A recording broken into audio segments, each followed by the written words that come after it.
తాకట్లో ఉన్న బంగారాన్ని విడిపించి ఆ రోజున మార్కెట్ ధర కట్టి మిగిలిన డబ్బును మీకు అందిస్తుంది కొమ్మూరి గోల్డ్.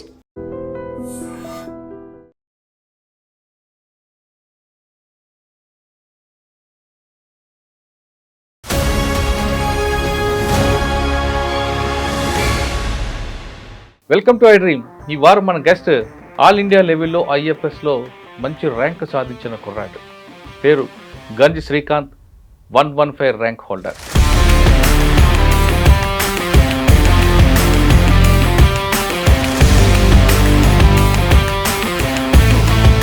గంజి శ్రీకాంత్ ఫ్యామిలీ, అమ్మ నాన్న, అసలు మిమ్మల్ని ఈ విధంగా ఈ స్థాయికి తీసుకురావడానికి వాళ్ళు పడ్డ కష్టం. నేను పుట్టింది నల్గొండ జిల్లా సార్. తర్వాత వ్యవసాయం గిట్టుబాటు లేక మేము నా చిన్నప్పుడే హైదరాబాద్కి షిఫ్ట్ అయ్యి ఇక్కడ నాన్న కిరాణా షాప్ రన్ చేశారు. మా లక్ష్యం ఏంటంటే చిన్నప్పటి నుంచి కొడుకుని సివిల్ సర్వెంట్ చేయాలని. సివిల్స్లో ఎన్ని అటెంప్ట్ చేశారు మీరు? నేను సివిల్స్లో 7 అటెంప్ట్స్ ఇచ్చాను. ఇంటర్వ్యూకి ఎన్ని వెళ్ళారు? అందులో 2 టైమ్స్ ఇంటర్వ్యూకి వెళ్ళాను. ప్లాన్ బి పెట్టుకుని వెళ్ళారా? ప్లాన్ బి లేకుండానే మీరు సివిల్స్కి రాశారా? అంటే sir, to be honest, plan B నేను పెట్టుకోవాలనుకోలేదు. ఏదో ఒక ఉద్యోగమే తెచ్చుకోవడం నా లక్ష్యం అయితే నా దగ్గర ఆల్రెడీ ఉద్యోగం ఉంది. అవును, ఉద్యోగం వదిలేసే నేను ఇటు సైడ్ వచ్చాను. సో నేను ఎప్పుడు ప్లాన్ బి గురించి అయితే ఆలోచించలేదు. 115 వచ్చింది సార్. మరి మమ్మీ డాడీ అందరూ ఏమన్నారు? వాళ్ళు చెప్పారు, ఎవరి ముందు చెప్పారు? ఫస్ట్ నాన్నకు ఫోన్ చేసి చెప్పాను సార్. రిజల్ట్ వచ్చిన వెంటనే నాన్నకు ఫోన్ ఇంకా అమ్మకు ఫోన్ చేశాను. ఇంకా అమ్మకు ఫోన్ చేయగానే ఇంకా అమ్మ అందరికీ ఫోన్ చేయడం స్టార్ట్ చేశాను. ఈ ప్రొఫెషన్ మీరు కేవలం ప్రొఫెషనల్గా తీసుకుంటారా లేదా ప్యాషన్గా తీసుకుంటారా? It will definitely be my passion sir, no doubt. ఇంత చిన్న నేషనల్ పార్క్ తోటి ఇంత గ్రేట్ బెనిఫిట్స్ ఉన్నాయంటే, అండ్ ప్రిపేర్ అవుతున్న టైంలో కూడా I was inspired by so many things sir. ఇప్పుడు నాకు ఈ హాబీ స్టార్ట్ అయింది కూడా దానివల్లే సార్. ఛాలెంజెస్ ఎప్పుడు ఉంటాయి సార్, అండ్ మీకు ఎప్పుడు ఏ ఒక్క క్షణం కూడా బోర్ కొట్టదని చెప్పారు sir. That was the biggest motivating factor sir నాకు ప్రిపేర్ అవ్వడానికి. ఎన్విరాన్మెంట్ మీద మీ ఒపీనియన్ ఏంటి? ఫారెస్ట్ అనగానే అందరూ చెట్లు నరకడం ఇవే అనుకుంటారు. అటువంటి ఒపీనియన్ ఉన్న మైండ్ సెట్ని ఎలా మారుస్తారు? ఇప్పుడైతే it is even more important. It is beyond dispute, climate change is the reality. మనం చాలామంది ఏంటంటే సార్ రియలైజ్ కాదు, ఇది మాకు అడ్డం వస్తుంది, ల్యాండ్ కావాలి అన్న విధంగా చూస్తారు. కానీ ఫారెస్ట్ వల్ల చాలా బెనిఫిట్స్ ఉన్నాయి. ఫారెస్ట్ ఉంది కాబట్టి సాయిల్ కన్జర్వేషన్ జరుగుతుంది. ఇవి అన్నీ చాలామంది రియలైజ్ కాదు. ఎంతసేపు ఈ ఫారెస్ట్ దీన్ని తీసేద్దాం, ఇక్కడ ఒక ఇండస్ట్రీ పెడదాం, దానికంటే కూడా ఫారెస్ట్ ఉండడం వల్ల ఇంకా ఎక్కువ ఎంప్లాయ్మెంట్ జనరేషన్ జరుగుతుందని నా స్ట్రాంగ్ ఫీలింగ్. అడవికి పులి అందం అంటారు, పులి ఉంటే అడవి ఉందని. మరి పులిని ఉంచుతారా, ఏనుగుని బయటకు పంపిస్తారా? మనం అర్థం చేసుకోవాల్సిన విషయం ఏంటంటే సార్, అవి అడవిలో ఉన్నాయి, మనం అడవికి వెళ్ళాం, వాటి ప్లేస్కి వెళ్ళాం, అవి మన ప్లేస్కి రావాలి. In fact tiger is a very shy animal. అది వస్తుంది అంటే మనం ఇది చేసాం దాన్ని. టైగర్ ఉండడం వల్లనే there is a ecological balance in the forest. Tiger ఉండాలి అంటే దానికి ప్రే బేస్ కూడా ఉండాలి. సో ప్రే బేస్ డెవలప్ అవుతుంది. ప్రే బేస్ ఉండాలి అంటే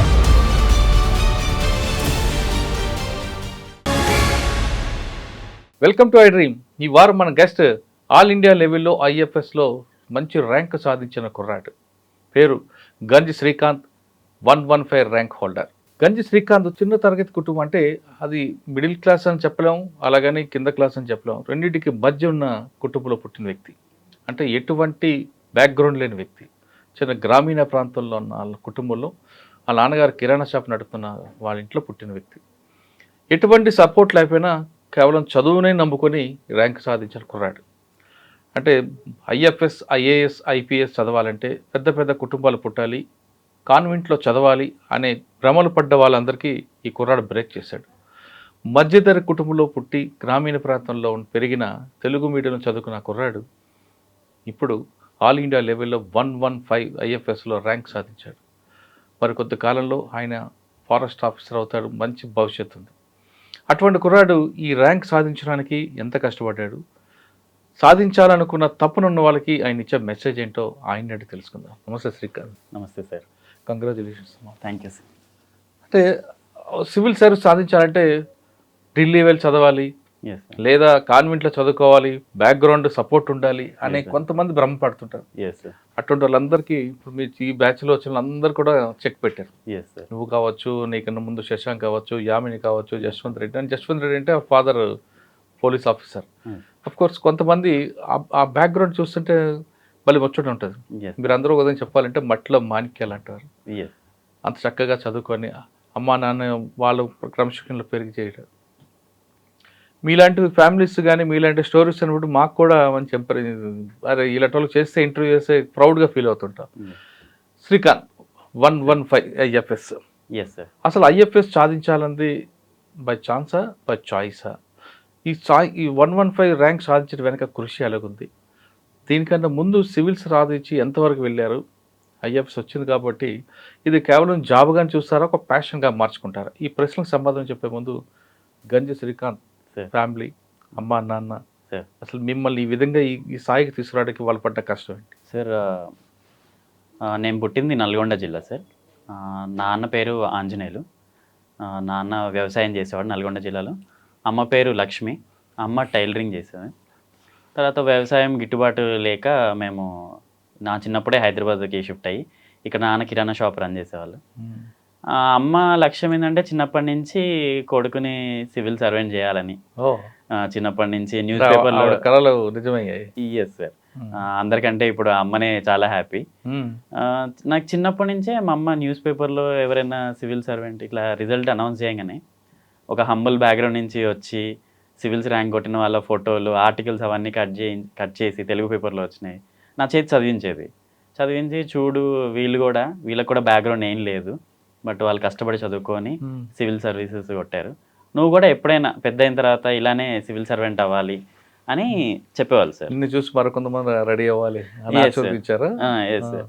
నాకు నా మైండ్లో ఎప్పుడు అది ఉండేది సార్, సివిల్ సర్వెంట్ అవ్వాలి అని. ఇంకా నేను బీటెక్ కంప్లీట్ అయిన తర్వాత నాకు క్యాంపస్ ప్లేస్మెంట్లో ఆఫర్లు వచ్చినాయి. కానీ ఏ కాలేజ్ బీటెక్లో? నేను శ్రీనిధి కాలేజ్ సార్, గట్కే సార్. కంప్యూటర్ సైన్స్లో ఇంజనీరింగ్ చేశాను. తర్వాత క్యాంపస్ ప్లేస్మెంట్ ఆఫర్లు వచ్చినాయని మా ఇంట్లో వాళ్ళు ఏంటంటే క్యాంపస్ ప్లేస్మెంట్ ఆఫర్లకే చాలా హ్యాపీ. ఎందుకంటే ప్రాపర్ జాబ్ చేసే వాళ్ళు కూడా మా ఫ్యామిలీలో ఎవరు లేరు, అటు సైడ్ మా మదర్ సైడ్ కానీ ఫాదర్ సైడ్ కానీ. బట్ నేను ఉండి లేదు, నా ఇది కాదు, నేను సివిల్ సర్వీస్ కొట్టాలనేది నా లక్ష్యము, దానికోసం మీ సపోర్ట్ కావాలి, నేను ఈ ఉద్యోగం చేయదలుచుకోలేదని చెప్పాను. అప్పుడు నాకంటే మా మదర్ హ్యాపీ. సో ఫైనల్గా నేను అనుకున్న లక్ష్యం దిశగా వెళ్తున్నాడు నా కొడుకు అని. సో అంటే జాబ్కు జాయిన్ అయ్యారు అప్పటికి? లేదు సార్, జాయిన్ అవ్వలేదు. ప్లేస్మెంట్ వచ్చింది. అంటే జాయిన్ అయ్యి ఇంటర్న్షిప్ ఒక 3 months చేశాను. సో 3 months చేసి తర్వాత నేను డిస్కంటిన్యూ చేద్దామని అన్నా. అయితే మా మదర్ చాలా హ్యాపీ. బట్ నాకు సర్ప్రైజింగ్ ఏంటంటే సార్, వాళ్ళు ఆ ఫస్ట్ డే రోజు ఏదైతే ఎంకరేజ్మెంట్ చూపించారో ఈవెన్ టుడే సేమ్ ఎంకరేజ్మెంట్. ఇంట్లో ఎన్ని సెట్ బ్యాక్స్ వచ్చినా, ఫెయిల్యూర్స్ వచ్చినా అని ఏ రోజు కూడా నన్ను ఇంకా చాలు ప్రిపరేషన్ వదిలేసాయి. కానీ చేతికంత కొడుకు తొందరలో జాబ్ వస్తే కొంచెం ఆర్థికంగా సపోర్ట్ ఉంటుంది అని మీ నాన్నగారు భావించవచ్చు. మీ అమ్మగారు కంటే ఒక గోల్ ఉంది కాబట్టి సపోర్ట్ ఉంటుంది. మీరు ఎప్పుడు ఇంకా చదువుతా అంటే మీ నాన్నగారు ఏమైనా డిసప్పాయింట్ చేయలేదా మీకు? ఏం చదువుతారా, నా వ్యాపారం, నేను కొంచెం రెస్ట్ తీసుకుంటానని? నేను కూడా ఇదే అనుకున్నాను సార్, నేను అదే అడిగాను. మా ఫాదర్ హెల్త్ కూడా అంత బాగుండేది సార్. ఓకే. నేను ఫస్ట్ మా నాన్న అడిగింది, నేను ఈ జర్నీలో ఇందులో ప్రయాణిద్దాం అనుకుంటున్నాను, ఎన్ని సంవత్సరాలు పడుతుందో నాకు తెలియదు, మరి నేనైతే ఫైనాన్షియల్ రెస్పాన్సిబిలిటీ ఇప్పుడు అప్పుడే తీసుకోలేను అంటే, మా నాన్న నుండి నా రెక్కలలో బలం ఉన్నంత వరకు నీ కోసం నేను ఎప్పుడు కష్టపడుతూనే ఉంటా, నిన్ను చదివించలేకపోతే ఇంకా మేము ఎందుకు ఇక ఇంత కష్టపడేది, సో మా కష్టం అంతా నిన్ను చదివించడం కోసం, నువ్వు 1 సంవత్సరం కాదు 10 సంవత్సరాలు చదువుకుంటా అన్నా నువ్వు వెనకాలండి మేము చదివిస్తామని అన్నారు. ఆ సపోర్ట్ ఉంది కాబట్టి ఇన్ని సంవత్సరాలు ఉన్నాను సార్. లేకపోతే ఇప్పుడు నాతో పాటు ప్రిపరేషన్ మొదలుపెట్టిన నా ఫ్రెండ్స్ ఎవరు నాతో పాటు లేరు. ఇప్పుడు అందరూ మధ్యలో వదిలేసి ప్రైవేట్ జాబ్లలోనో, కొంతమంది యూఎస్కి వెళ్ళిపోయారు, కొంతమంది వేరే Group 4 Group 3 జాబ్స్లో సెటిల్ అయిపోయారు. కానీ ఎవరు మిమ్మల్ని వాళ్ళతో కంపేర్ చేయలేదా? చూడండి ఫ్రెండ్స్ అందరూ యూఎస్లో సెటిల్ అయ్యారు లైఫ్లో. నేనే ఎక్కువ కంపేర్ చేసుకునేవాడిని సార్, మైండ్ అయిపోయింది.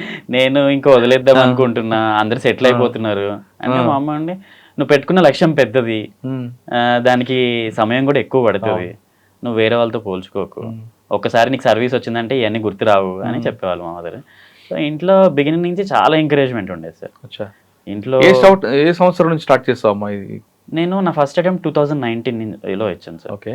2019లో వచ్చాను. ఆప్షన్ ఏంటి మీకు? నాది సిఎస్సిలో వచ్చేసి మ్యాథమెటిక్స్ నా ఆప్షనల్ సార్. ఈ ఐఎఫ్ఎస్లో వచ్చేసి 2 ఆప్షనల్స్ ఉంటాయి సార్. ఒకటేమో ఫారెస్ట్రీ, ఇంకోటేమో మ్యాథమెటిక్స్. మ్యాథమెటిక్స్ తీసుకున్నాం. Yes sir. అంటే అందులో బాగా తరువు ఉండేవారా? అండ్ నాకు చిన్నప్పటి నుంచి మ్యాథ్స్ అంటే చాలా ఇంట్రెస్ట్ సార్. చిన్నప్పటి నుంచి నాకు స్కోర్ కూడా బాగా వచ్చేది. పైగా నేను ఏంటంటే నా ఓన్గా చదువుకుందాం అనుకున్నాను. మ్యాథ్స్ అయితే నేను నా సొంతగా చదువుకోవచ్చు కోచింగ్ తీసుకోకుండా అని చెప్పి మ్యాథ్స్. అంటే కోచింగ్ ఎక్కడికి వెళ్ళారు మీరు? నేను ఆప్షనల్కి అయితే ఏం తీసుకోలేదు సార్. జిఎస్కి అయితే నేను ఫస్ట్ అటెంప్ట్ ముందు ఢిల్లీకి వెళ్ళాను. ఢిల్లీకి వెళ్ళి అక్కడ 1 year ఉండి కోచింగ్ తీసుకొని ఇంకా హైదరాబాద్కి వచ్చేసాను. హైదరాబాద్కి వచ్చి అశోక్ నగర్లో ఉండి ప్రిపేర్ అయ్యాను. తర్వాత 23లో నాకు తెలంగాణ స్టడీ సర్కిల్ గురించి తెలిసింది సార్. తెలియగానే నేను ఇక్కడికి వచ్చాను. ఇక్కడికి వచ్చిన తర్వాత అప్పుడు నాకు నరసింహారెడ్డి సార్ అని director, Telangana study circle director sir కూడా ఫారెస్ట్ ఆఫీసరే. సార్ పరిచయం అయిన తర్వాత సార్ ఫారెస్ట్ అనేది it's a very good service, it's all India service, నువ్వు you should and you must try. And moreover నీకు ఆప్షనల్ అడ్వాంటేజ్ ఉంది. నువ్వు సిఎస్సిలో ఇన్ని రోజులు మ్యాథ్స్ ఆప్షనల్ ప్రిపేర్ అయ్యావు, నువ్వు ఫారెస్ట్ నువ్వు రాయి, నీకు నేను గ్యారంటీ ఇస్తున్నా నీకు ర్యాంక్ వస్తుందని చెప్పారు సార్. నేను ఎప్పుడు నా మీద నేను అంత కాన్ఫిడెంట్గా ఫీల్ అవ్వలేదు. అరే సిఎస్సి ఒక్క ఆప్షన్ తోటి ఎన్ని సంవత్సరాలు ట్రై చేస్తున్నాము. ఆయన మిమ్మల్ని మీలో ఏం గుర్తించారు? ఆయన అంత కాన్ఫిడెంట్గా చెప్పారు ఆయన సార్. అంటే ఎప్పుడు I use to mind my own business sir. ఎప్పుడు చదువుతూ ఉండేవాడిని. ఆప్షనల్ కూడా I use to work very hard. CSC అప్పుడు కూడా సార్ చూసేవాడు. తర్వాత సార్ మేజర్ పాయింట్ అంటే నువ్వు మ్యాథ్స్ చాలా చేసావు, నువ్వు సేమ్ ఎఫర్ట్ ఐఎఫ్ఎస్లో పెడితే నీకు ర్యాంక్ వచ్చేస్తుంది అని చెప్పారు. అండ్ సార్ చెప్పినట్టే నాకు నా ఫస్ట్ ట్రైలోనే నాకు ర్యాంక్ వచ్చేసింది. సివిల్స్లో ఎన్ని అటెంప్ట్ చేశారు మీరు? నేను సివిల్స్లో 7 attempts ఇచ్చాను. ఇంటర్వ్యూకి ఎన్ని వెళ్ళారు? అందులో 2 times ఇంటర్వ్యూకి వెళ్ళాను. నేను 5 times ప్రిలిమ్స్ క్లియర్ చేసి మెయిన్స్ రాశాను. 2 times ఇంటర్వ్యూకి వెళ్ళాను. ఈ రీసెంట్గా అయితే 2026లోనే ఇచ్చాను సివిల్స్ ఇంటర్వ్యూ. ఇంటర్వ్యూకి వెళ్ళారు, 5 సార్లు అటెంప్ట్ చేశారు. Yes sir. ఒకసారి కూడా కవర్ వస్తుంది అనుకుంటాడు. ఇది పెద్ద long process. Yes sir. Plan B పెట్టుకుని వెళ్ళారా? ప్లాన్ బి లేకుండానే మీరు సివిల్స్కి రాశారా? అంటే sir to be honest plan B నేను పెట్టుకోవాలనుకోలేదు సార్. ఎక్కడో ఐ ఫెల్ట్ ప్లాన్ బి పెట్టుకుంటే నా ప్రిపరేషన్ డైల్యూట్ అయిపోతుందేమో. అంటే నేను ఈ లక్ష్యంతోనే వచ్చాను సార్. ఏదో ఒక ఉద్యోగం తెచ్చుకోవడం నా లక్ష్యం కాదు సార్. ఏదో ఒక ఉద్యోగమే తెచ్చుకోవడం నా లక్ష్యం అయితే నా దగ్గర ఆల్రెడీ ఉద్యోగం ఉంది. ఉద్యోగం వదిలేసే నేను ఇటు సైడ్ వచ్చాను. సో నేను ఎప్పుడు ప్లాన్ బి గురించి అయితే ఆలోచించలేదు సార్. కొంచెం అంటే బ్యాక్ టు బ్యాక్ ఫెయిల్యూర్స్ రావడం వల్ల ఎక్కడో అనిపించింది లోపల, కొంచెం భయం వేసింది. మేబీ నా అటెంప్ట్స్ అన్నీ అయిపోతున్నాయి, మేబీ నేను I'm keeping my life in two risky zone, మరి ఇంత బ్లైండ్గా వెళ్ళడం కూడా కరెక్ట్ కాదు అని అనిపించింది. But again as I said మా పేరెంట్స్ ఉన్నారు, వాళ్ళు ఇచ్చిన ధైర్యం. మా నాన్న ఎప్పుడు అన్నాడు, నువ్వు కష్టపడి బతకాలనుకుంటే ఎన్నో దారులు ఉన్నాయి, నువ్వు వ్యవసాయం చేసుకొని కూడా దర్జాగా బతకచ్చు. సో నువ్వు దాని గురించి ఉన్న షాప్ డెవలప్ చేసుకోవచ్చు. అది మా నాన్న ఇప్పుడు చెప్పేవాడు సార్. అది నువ్వు ఎప్పుడు, నేను అప్పుడప్పుడు భయపడుతుండేవాడిని, బట్ మా ఇంట్లో అసలు అంటే ఇంట్లో సపోర్ట్ ఉంది, కానీ మన ఫ్రెండ్స్ వీళ్ళందరూ కూడా కొంచెం సూటి మాట్లాడుతుంటారు. ఫెయిల్ అయిపోయావు కదా, ఈసారి వస్తుందా రాదా, ఎంతకాలం రాస్తావరా అని. అటువంటి సూటిపడి మాట్లాడిన ఎదుర్కొన్నారా? అంటే చాలా చూసాను సార్. నాది it's a very long journey. I become thick skinned over period of time.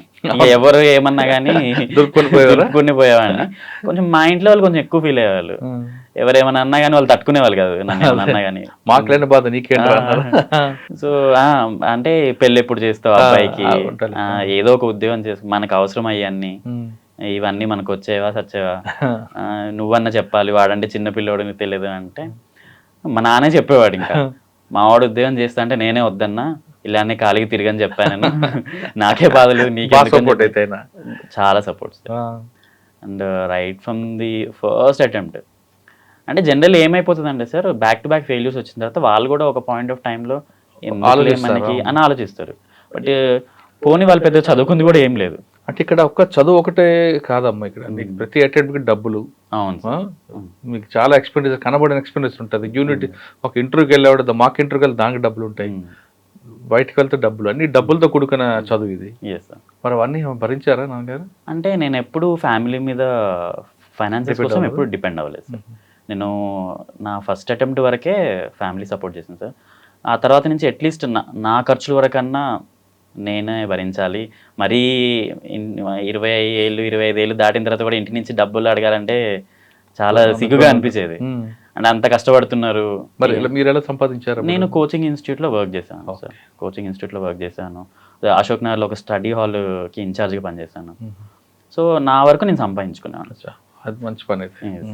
నా వరకు నేను సంపాదించుకున్నావాడిని. నా టెస్ట్ సిరీస్ ఖర్చులు కానీ నా ఖర్చులు కానీ అవన్నీ నేనే పెట్టుకున్నాను. బట్ ఆయన అని ఇంట్లో అది కూడా చేయొద్దని చెప్పేవాళ్ళు. మేము సపోర్ట్ వాళ్ళ ప్రేమ అది. ఇంట్లో అసలు మేము సపోర్ట్ చేస్తా అన్నాం కదా, నువ్వు ఎందుకు ఈ పని చేస్తున్నావు అంటే, లేదు లేదు నాకేం ఇబ్బంది లేదు, నేను చదువుకోగలుగుతున్నా, అంత ఇబ్బంది ఉంటే నేనే మానేస్తాలే అని చెప్పేవాడిని ఇంట్లో. ఓకే, 5 అటెంప్ట్లు అయిపోయాయి. 6వ అటెంప్ట్ అప్పుడు మీరు సీరియస్ తీసుకున్నారా? లేదు సార్, నేను 7 ఇచ్చాను అటెంప్ట్స్ టోటల్. అందులో 5 times మెయిన్స్ రాశాను, 2 times ఇంటర్వ్యూ వరకు వెళ్ళాను సివిల్స్లో. ఇది ఫారెస్ట్ నాది ఫస్ట్ అటెంప్ట్ సార్.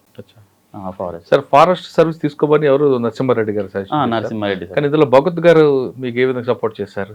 సార్ నేను అంటే మెయిన్స్ క్లియర్ అయిన తర్వాత ఇంటర్వ్యూ కోసం గైడెన్స్కి 2 times వెళ్ళాను సార్. సివిల్స్కి వెళ్ళాను, ఫారెస్ట్కి వెళ్ళాను. తర్వాత సార్ని కలిసిన తర్వాత సార్ చాలా ఎగ్జాస్టివ్ లిస్ట్ ఆఫ్ క్వశ్చన్స్ చెప్పారు. నువ్వు ఇవన్నీ ప్రిపేర్ అవ్వు, మేజర్గా ఈ ఏరియాస్ నుంచి అడుగుతారు వాళ్ళు కూడా. నా ఫస్ట్ ఇంటర్వ్యూలో నాకు ఓన్లీ 146 వచ్చింది సార్ స్కోర్, అంటే చాలా తక్కువ. నాకు ఇంటర్వ్యూలో తక్కువ స్కోర్ రావడం వల్లే ఆ ఇయర్ ర్యాంక్ రాలేదు. బట్ నేను అప్పుడు సార్ని కలవలేదు.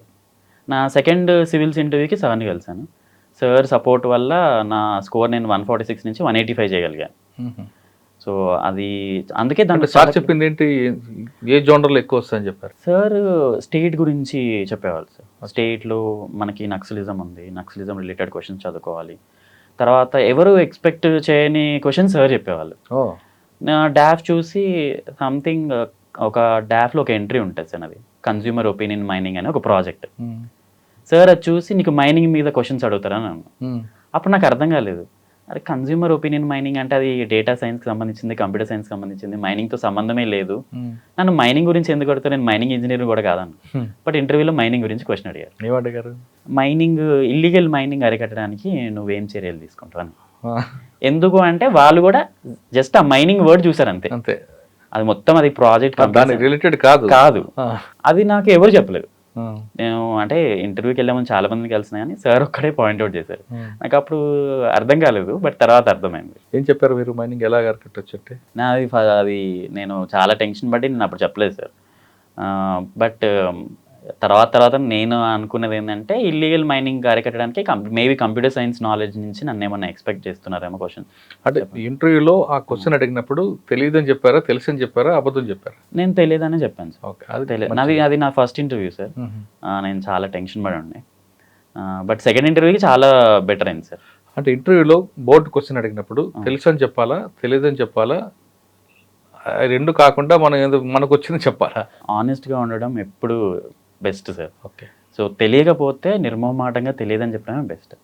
వాళ్ళు కూడా దాన్ని అప్రిషియేట్ చేస్తారు. నేను నేర్చుకున్న విషయం కూడా అదే సార్. నేను అంతేగాని మనం ఓవర్ యాక్షన్ చేస్తే వాళ్ళకి అర్థమైపోద్ది, ఈజీగా అర్థమైపోతుంది. వాళ్ళు రోజు కనీసం ఒక 70 మందిని ఇంటర్వ్యూ చేస్తున్నారు 3 నెలల వరకు.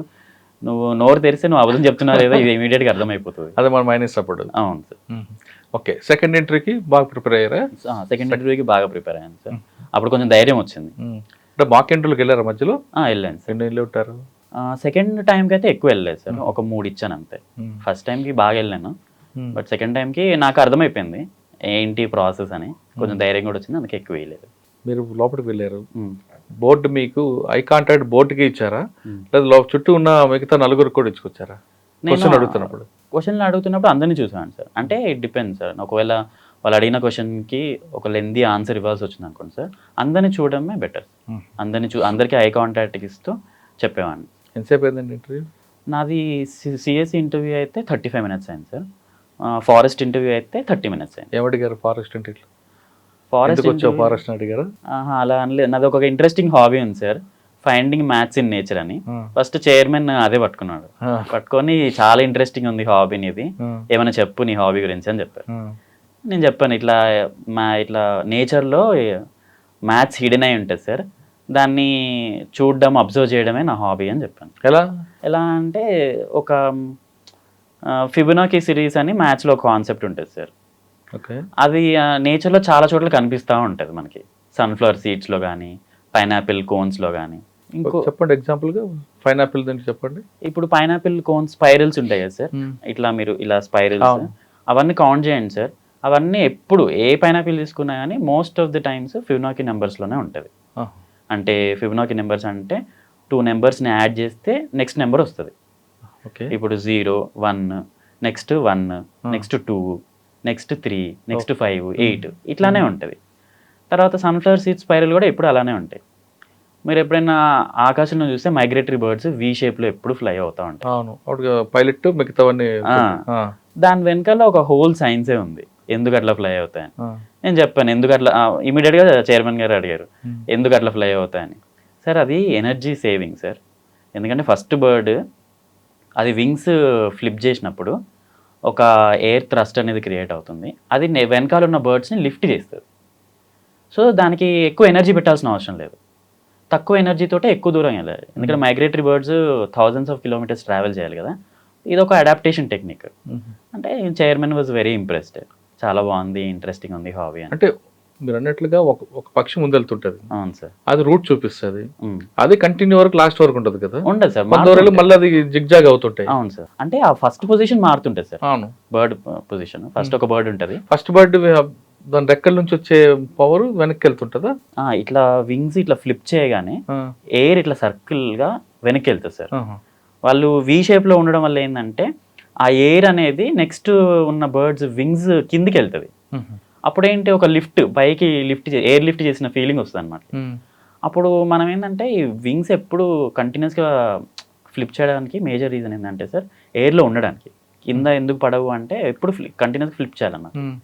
ఇప్పుడు అంత తక్కువ సార్లు ఫ్లిప్ చేస్తే సరిపోతుంది. సో ఎనర్జీ సేవింగ్ అన్నమాట. అంటే గ్రూప్ ఉంది కాబట్టి. గ్రూప్ ఉంది కాబట్టి సేమ్ వీల్ కూడా ఇలానే ఫ్లిప్ చేస్తుంది. అప్పుడు అవి నెక్స్ట్ బర్డ్స్కి హెల్ప్ అవుతుంది. సో అట్లా ఎనర్జీ సేవింగ్ వల్ల అవి ఎక్కువ దూరం ట్రావెల్ చేయగలుగుతాయి. సో సార్ కూడా చాలా ఇంట్రెస్టింగ్ అనిపించింది. తర్వాత సార్ కూడా ఆ బోర్డులో ఐఎఫ్ఎస్ ఆఫీసర్ ఉన్నారు ఒక ఆయన ఇమ్మీడియట్గా ఇంటర్వ్యూన్ అయ్యి నేను ఇంకో ఫినామినా కూడా అబ్జర్వ్ చేశాను, నువ్వు అది ఏంటో చెప్పాలి అని చెప్పారు. సరే సార్ ఐ విల్ ట్రై. అంటే మర్మిరేషన్ అని ఒక కాన్సెప్ట్ ఉంటుంది బర్డ్స్లో. అంటే ఒక ఫ్లాక్ ఆఫ్ బర్డ్స్ ఇట్లా వేవ్స్ లాగా పోతుంటాయి ఈవినింగ్ టైంకి పర్టికులర్. నీకు అది నువ్వు ఎప్పుడైనా అబ్జర్వ్ చేసావా? చేశాను సార్ అని చెప్పాను. ఏంటి దాని మీనింగ్ అని అడిగాడు. సార్ నేను అబ్జర్వ్ చేశాను కానీ ఎప్పుడు దాని మీనింగ్ ఏంటో ఎప్పుడు ఆలోచించలేదు సార్ అని చెప్పాను. అయితే అది సరే చెప్పారు, అది it's time to go home అని ఇండికేషన్ అంట. It's time to go home అని కానీ లేదా ఫుడ్ ఈజ్ నియర్ బై అని కానీ అది ఇండికేట్ చేయడానికి బర్డ్స్ ఇట్లా వేవ్స్ లాగా ట్రావెల్ చేస్తుంటాయి. ఒక ఫ్లాక్ ఆఫ్ బర్డ్స్, ఒక గ్రూప్ ఆఫ్ బర్డ్స్ అన్ని ఇట్లా వేవ్స్ లాగా ట్రావెల్ అవుతుంటే వాళ్ళది అది ఇండికేషన్ అనమాట. మిగిలిన బర్డ్స్ అన్నిటికీ ఇండికేట్ చేయడానికి లెట్స్ గో హోమ్ కానీ లేదా ఫుడ్ దగ్గరలో ఉంది అక్కడికి వెళ్దామని కానీ అందరికి చెప్పినట్టు అంట. సో నేను కూడా I said thank you sir, ఇది ఒక ఇంట్రెస్టింగ్ ఫ్యాక్ట్ నాకు కూడా. ఇప్పుడు అన్నీ మీకు ఎదురవుతాయి అని చెప్పినవన్నీ కూడా ఫ్యూచర్లో మీకు ఎదురవుతాయి కదా. ఓకే, ఆ ఇంటర్వ్యూ అయిపోయిన తర్వాత మీకు బోర్డు వెంటనే వాళ్ళ ఫీలింగ్స్ అర్థమైందా మనం వస్తామా రావా అనేది? నాకైతే చాలా పాజిటివ్ ఫీలింగ్ ఉండే సార్. ఎందుకంటే చైర్మన్ బిగినింగ్ నుంచి ఒక మంచి స్మైల్ ఇస్తూ ఉన్నారు సార్. అంటే మేబీ అందరికి ఇస్తున్నారో మరి నాకే ఇస్తున్నారో తెలియదు కానీ అంటే మీరు తీసుకుని ఉంటారు అలాగా. తీసుకుని ఉంటాను. And more over like conversation లాగా ఏదో ఒక టీ స్టాల్ దగ్గర ఒక నలుగురు ఎల్డర్స్ తోటి టీ తాగుతూ మాట్లాడుతున్న ఫీలింగే వచ్చింది. ఎక్కడ ఇంటర్వ్యూ స్టార్ట్ అయింది ఎండ్ అయింది తెలియలేదు. ఇలా 30 seconds ఇట్లా ఏదో ఫ్రాక్షన్ ఆఫ్ సెకండ్స్ లో అయిపోయినట్టు ఉంది.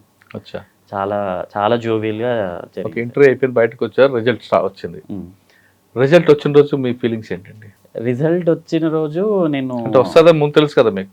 చాలా హోప్ఫుల్గా ఉండే సార్. బట్ ఎగ్జామ్ అనేది చాలా సబ్జెక్టివిటీ, అంటే ఒక్క ఇంటర్వ్యూ తోటి డిసైడ్ అవ్వదు కదా సార్. మెయిన్స్ లో కూడా 6 papers ఉంటాయి. ఆ 6 papers లో కూడా మంచి స్కోర్ రావాలి. సో చాలా పాజిటివ్ ఫీలింగే ఉండే సార్. ఇన్ఫ్యాక్ట్ డెఫినెట్లీ వస్తుందని అనుకున్నా. బట్ రిజల్ట్ టెన్షన్ ఎలాగో ఉంటుంది. సో రిజల్ట్ ఈరోజు అన్నారు, కొంచెం టెన్షన్ ఉంది. తర్వాత రిజల్ట్ ఫైనల్గా పెట్టారు. ఇంకా సరే నేమ్ డైరెక్ట్ సెట్ చేద్దామా లేదా స్క్రోల్ చేస్తూ వెళ్దామా అనేది ఒక థాట్. సరే ఒక I preferred slow death over sudden death. So scroll చేస్తూ వెళ్దామని అనుకున్నాను. చేస్తుంటే 2 pages అయిపోయినాయి. ఇంకా లాస్ట్ పేజ్ ఉంది రిజల్ట్.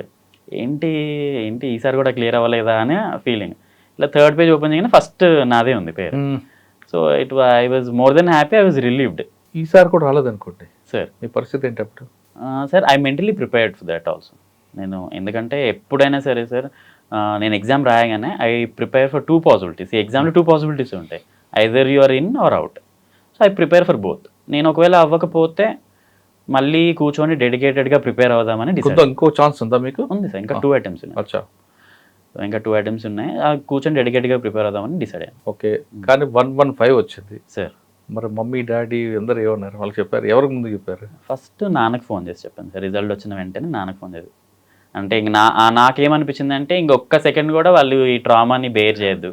సో ఇమీడియట్గా తెలియాలి వాళ్ళకి, ఇక రిజల్ట్ వచ్చింది, వాళ్ళ కొడుకు ఆల్ ఇండియా సర్వీస్ ఆఫీసర్ అయ్యాడని. సో ఫస్ట్ నాన్నకి ఫోన్ చేసి చెప్పాను, మంచిది బిడ్డ, చాలా సంతోషం అని చెప్పారు. ఇంకా అమ్మకు ఫోన్ చేశాను. ఇంకా అమ్మకు ఫోన్ చేయగానే ఇంకా అమ్మ అందరికీ ఫోన్ చేయడం స్టార్ట్ చేశాను, శ్రీకాంత్కి ఐఎఫ్ఎస్ జాబ్ వచ్చింది అని మొత్తం. So they are very happy, and వాళ్ళ హ్యాపీనెస్ చూసిన తర్వాత even I felt very happy. ఈ కష్టం అంతా మర్చిపోయి ఉంటాను. ఓకే, ఇప్పుడు మనం ప్రొఫెషనల్గా వద్దాం. శ్రీకాంత్ ఐఎఫ్ఎస్ ట్రైనింగ్ అయిన తర్వాత ఏదో ఒక స్టేట్ అలర్ట్ అవుతారు. ఈ ప్రొఫెషన్లోకి మీకు అడవులతో సంబంధం లేని ప్రొఫెషన్లోకి వచ్చారు. నల్గొండ జిల్లాలో ఎక్కడ అడవులు లేవు, ఉంటే కానీ చుండూరు, నాంపల్లి అటు ఇటు ఉంటాయి, భువనగిరి అటు. ఈ ప్రొఫెషన్ మీరు కేవలం ప్రొఫెషనల్గా తీసుకుంటారా లేదా ప్యాషన్గా తీసుకుంటారా? It will definitely be my passion sir, no doubt. ఎందుకంటే నేను ఎప్పుడు రోజు everyday I go to KBR park. KBR park చూసిన తర్వాత ఉంది, ఎందుకంటే స్టడీ సర్కిల్ ఎదురుగానే కేబీఆర్ పార్క్ ఉంది సార్. ఇది అర్బన్ ఫారెస్ట్ కదా? అర్బన్ ఫారెస్ట్ అయినా sir, but it's a national park. National park నాకు అదే అనిపించదు, ఇంత చిన్న నేషనల్ పార్క్ తోటి ఇంత గ్రేట్ బెనిఫిట్స్ ఉన్నాయంటే. అండ్ ప్రిపేర్ అవుతున్న టైంలో కూడా I was inspired by so many things sir. ఇప్పుడు నాకు ఈ హాబీ స్టార్ట్ అయింది కూడా దానివల్లే sir, maths in nature, finding maths in nature అని. తర్వాత మా డైరెక్టర్ సార్ కూడా ఆయన కాగజ్ నగర్లో వర్క్ చేశాడు, అసిస్టెంట్ కన్జర్వేటర్ ఆఫ్ ఫారెస్ట్ లాగా. ఆయన చెప్పేవాళ్ళు ఎంత ఛాలెంజింగ్ ఉంటుంది, ఎంత అడ్వెంచరస్ ఉంటుంది, నువ్వు చెప్పితే ఒక గంట సేపు ఎవరు కదలకుండా వింటారు, అంత ఇంట్రెస్టింగ్ ఉంటుంది. ఎన్నో ఛాలెంజ్, ట్రైబల్ ఛాలెంజ్. మన దగ్గర పోడు కల్టివేషన్ అనేది ఇట్స్ వెరీ బిగ్ ఇష్యూ. మన దగ్గర ఇన్ఫ్యాక్ట్ ఫారెస్ట్ రేంజ్ ఆఫీసర్ని కూడా చంపారు, అంత సీరియస్ ఇష్యూ. సో ఛాలెంజెస్ ఎప్పుడు ఉంటాయి సార్, అండ్ మీకు ఎప్పుడు ఏ ఒక్క క్షణం కూడా బోర్ కొట్టదని చెప్పారు sir. That was the biggest motivating factor sir నాకు ప్రిపేర్ అవ్వడానికి. So it is definitely passion. నాకు ఇన్ఫ్యాక్ట్ నాకు next attempt, this will be my last attempt, though I have 2 attempts, ఎందుకంటే I'm already contented with IFS. So just ఒక ట్రైనింగ్లో join అవ్వడానికి ఇంకా time ఉంది కాబట్టి ఒక అటెంప్ట్ ఇచ్చేసి వెళ్తాను, జాయిన్ అయిపోతాను అంతే. ఎన్విరాన్మెంట్ మీద మీ ఒపీనియన్ ఏంటి? ఫారెస్ట్ అనగానే అందరూ చెట్లు నరకడం ఇవే అనుకుంటారు. అటువంటి ఒపీనియన్ ఉన్న మైండ్ సెట్ని ఎలా మారుస్తారు సార్? ఇప్పుడైతే it is even more important. Climate change అని మనం చుట్టూ మాట్లాడుతున్నాము, and it is beyond dispute, climate change is a reality. ఇప్పుడు మనము అడవుల్ని రక్షించుకోకపోతే ఇక తర్వాత దేర్ విల్ బి క్యాటస్ట్రోఫిక్ ఇంపాక్ట్స్. మనం చాలామంది ఏంటంటే సార్ రియలైజ్ గారు ఇది మాకు అడ్డం వస్తుంది, ల్యాండ్ కావాలి అన్న విధంగా చూస్తారు, కానీ ఫారెస్ట్ వల్ల చాలా బెనిఫిట్స్ ఉన్నాయి. ఫారెస్ట్ ఉంది కాబట్టి సాయిల్ కన్జర్వేషన్ జరుగుతుంది, ఫారెస్ట్ ఉంది కాబట్టి ఎయిర్ ఫిల్టరేషన్ జరుగుతుంది, ఫారెస్ట్ ఉంది కాబట్టి వాటర్ రీఛార్జ్ జరుగుతుంది, గ్రౌండ్ వాటర్ రీఛార్జ్, ఫారెస్ట్ ఉంది కాబట్టి మైక్రో క్లైమేట్ రెగ్యులేషన్ జరుగుతుంది, ఫారెస్ట్ ఉంది కాబట్టి రెయిన్ఫాల్ వస్తుంది. ఇన్ని బెనిఫిట్. ఫారెస్ట్ ఉంది కాబట్టి వైల్డ్ లైఫ్ ఉంది, ఫారెస్ట్ ఉంది కాబట్టి ఈకో టూరిజం కూడా ఉంది. ఇన్ని బెనిఫిట్స్ ఉన్నాయి. ఇవి అన్నీ చాలామంది రియలైజ్ కాదు. ఎంతసేపు ఇది ఫారెస్ట్, దీన్ని తీసేద్దాం, ఇక్కడ ఒక ఇండస్ట్రీ పెడదాము, దానికంటే కూడా ఫారెస్ట్ ఉండడం వల్ల ఇంకా ఎక్కువ ఎంప్లాయ్మెంట్ జనరేషన్ జరుగుతుందని నా స్ట్రాంగ్ ఫీలింగ్ సార్. కాకపోతే ఏంటంటే sir, what I feel is that people need to be involved in forest conservation at a large scale. ఎప్పుడైతే మనం వాళ్ళని ఇన్వాల్వ్ చేస్తామో అప్పుడే they will know the benefits of forest.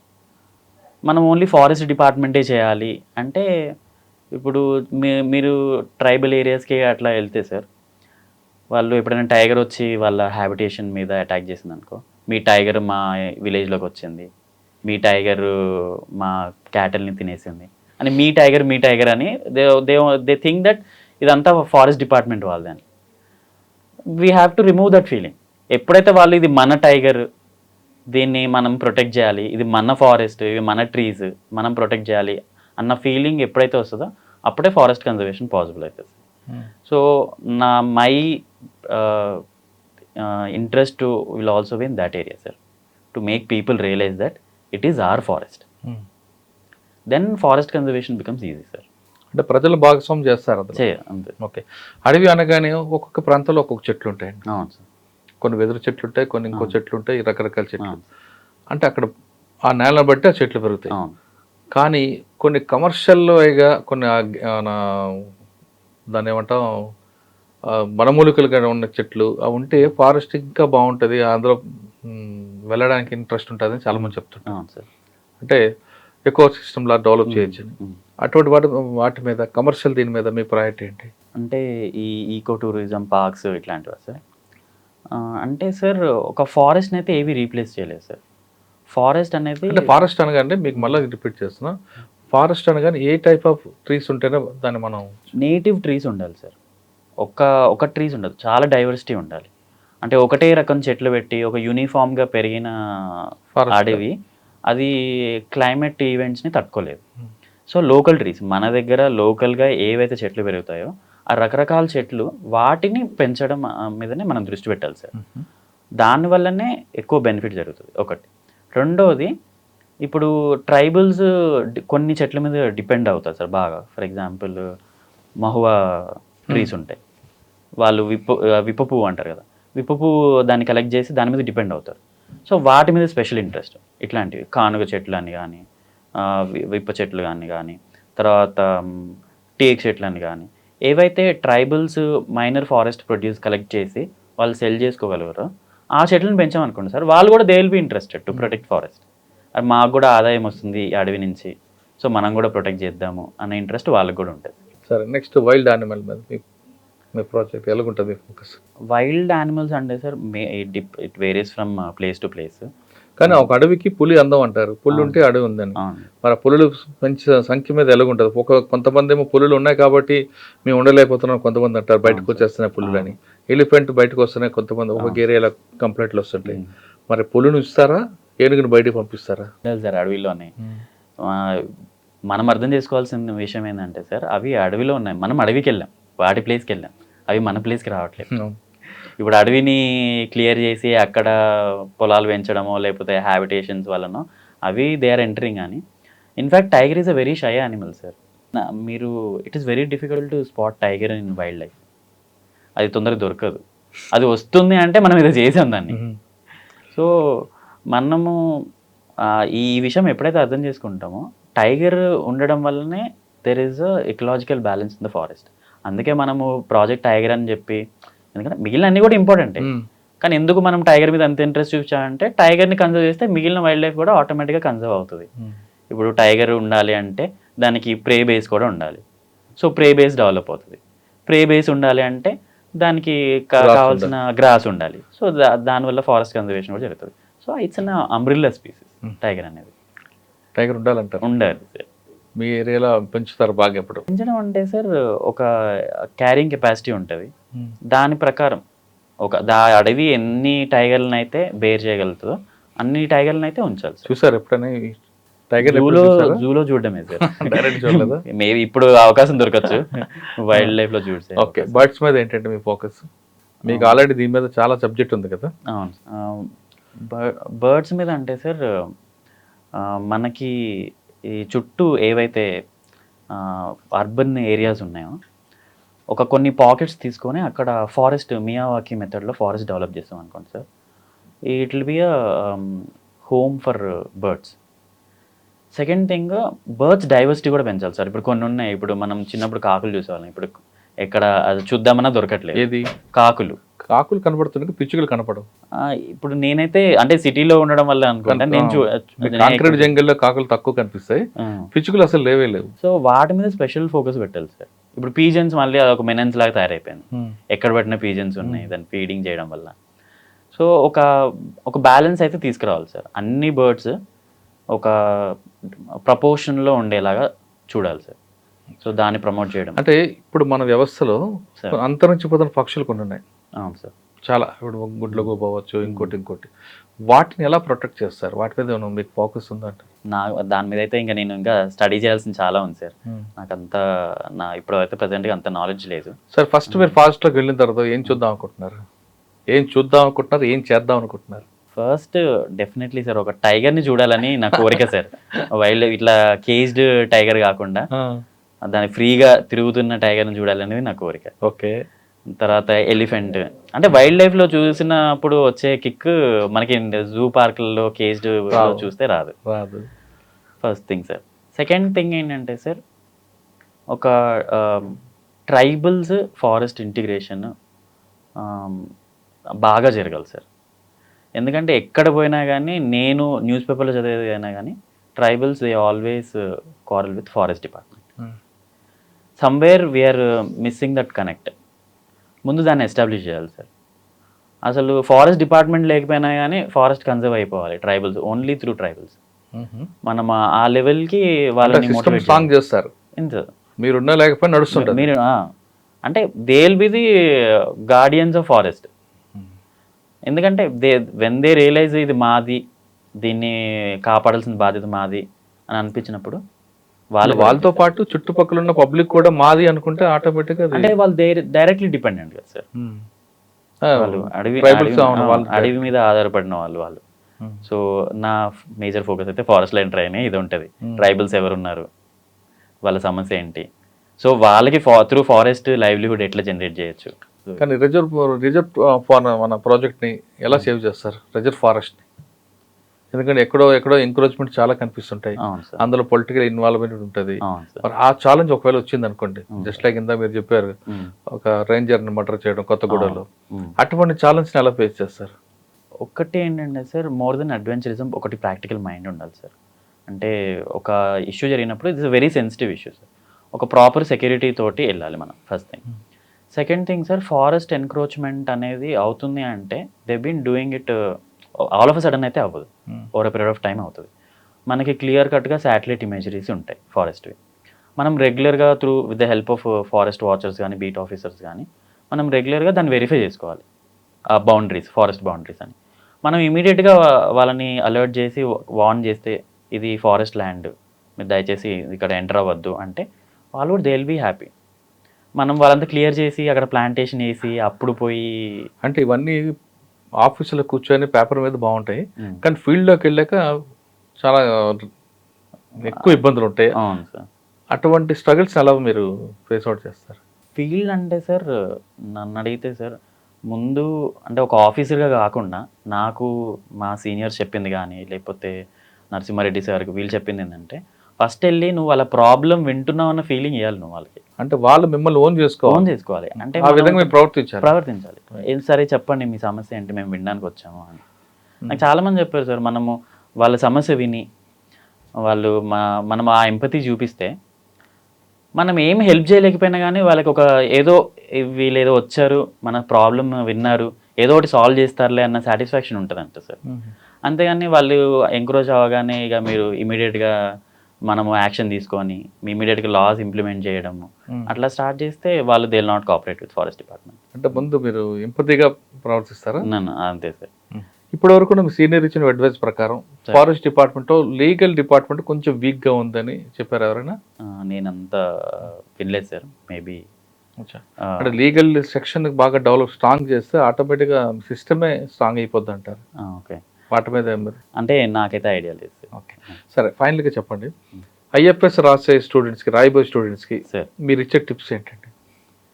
రోజు చదవమంటారా లేదా అడుగు చోటు తిరగమంటారా, కేబీఆర్ పరిగెట్టమంటారా? సార్ నియర్ బై పార్క్ ఉంటే I will definitely suggest them to go to. Near by ఏదైనా పార్క్ ఉందంటే మంచిగా ఒక బుక్ తీసుకెళ్ళి ఆ పార్క్లో కూర్చొని ఫారెస్ట్రీ సబ్జెక్ట్ చదువుతూ కొంచెం అప్పుడప్పుడు తల పైకెత్తి ఆ చెట్లు చూస్తుంటే అదొక డిఫరెంట్ కైండ్ ఆఫ్ ఫీలింగ్. ఎందుకంటే మీకు ఓన్ చేసుకున్న ఫీలింగ్ వస్తుంది sir. And compare to CSC I would say IFS is very much certain. ఎందుకంటే అన్ని టెక్నికల్ సబ్జెక్ట్స్ ఉంటాయి ఇందులో. మీరు ఎంత ఎక్కువ కష్టపడి చదివితే అన్ని ఎక్కువ మార్కులు వస్తాయి, సింపుల్ రూల్. సో ఇక్కడ ఏంటంటే మీరు ఒకవేళ ఆల్ ఇండియా సర్వీసెసే మీ లక్ష్యం అనుకుంటే నన్ను అడిగితే forest should be your first choice. ఎందుకంటే ఇక్కడ మీకు ఎగ్జామ్ రాగానే మీకు అర్థమైపోతుంది సార్, ఇందులో ఏమీ గెస్ వర్క్ లేదు, ఇందులో ఏమీ గాల్లో దీపం పెట్టడం లేదు. నువ్వు రాసావంటే వచ్చేస్తుంది. ఎందుకంటే ఇక్కడ ఎంతమంది 100 మంది కరెక్షన్ చేసినా అదే ఇప్పుడు వాన్ మాంటెల్స్ ఫార్ములా రాయి అని అంటే నువ్వు ఆ ఫార్ములా ఏంటో రాయాలంతే. అది నువ్వు ఎంతమంది కరెక్షన్ చేసినా నువ్వు కరెక్ట్ రాస్తే నీకు మార్కులు వేసేస్తావు. So this is very certain and it's a very beautiful services. మా గ్రాస్ రూట్ లెవెల్లో వర్క్ చేయడానికి it's a very good opportunity.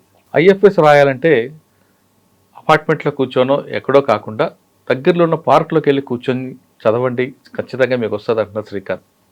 కేవలం చదవడం కాకుండా అప్పుడప్పుడు చెట్టుని చూడండి, ఆ చెట్లను చూసిన తర్వాత ఆ ప్రకృతి ఇచ్చే వైబ్రేషన్స్ మీకు ఖచ్చితంగా ఉంటాయి, ఐఎఫ్ఎస్ సాధిస్తారంటూ చెప్తున్నారు. అంతేగాని ఈ అపార్ట్మెంట్లో కూర్చోనో ఎక్కడో దూరంగా కూర్చొని చదివితే దీనికి అది వైబ్రేషన్ రాదు అంటూ చెప్తున్నారు. ముఖ్యంగా ప్రకృతి ప్రేమించే వాళ్ళు ఎవరైనా సరే ఫారెస్ట్ డిపార్ట్మెంట్ రండి, ఖచ్చితంగా మీ లక్ష్యం సాధిస్తారు. మీరు మీ హెల్త్నే కాకుండా భావితరాలకు కూడా మంచి హెల్త్ ఇచ్చేవారు అవుతారనేది ఫారెస్ట్ డిపార్ట్మెంట్ యొక్క లక్ష్యం. ఇది ఈ వారం శ్రీకాంత్ ఎక్స్క్లూజివ్ ఇంటర్వ్యూ. వచ్చే వారం మరొక విషయం మళ్ళీ కలుద్దాం. నమస్తే. Thank you brother. All the best. Thank you.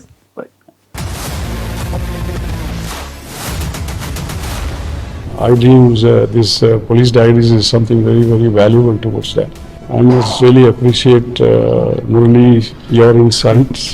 I dreams founder and CEO చిన్న వాసుదేవ్ రెడ్డి గారితో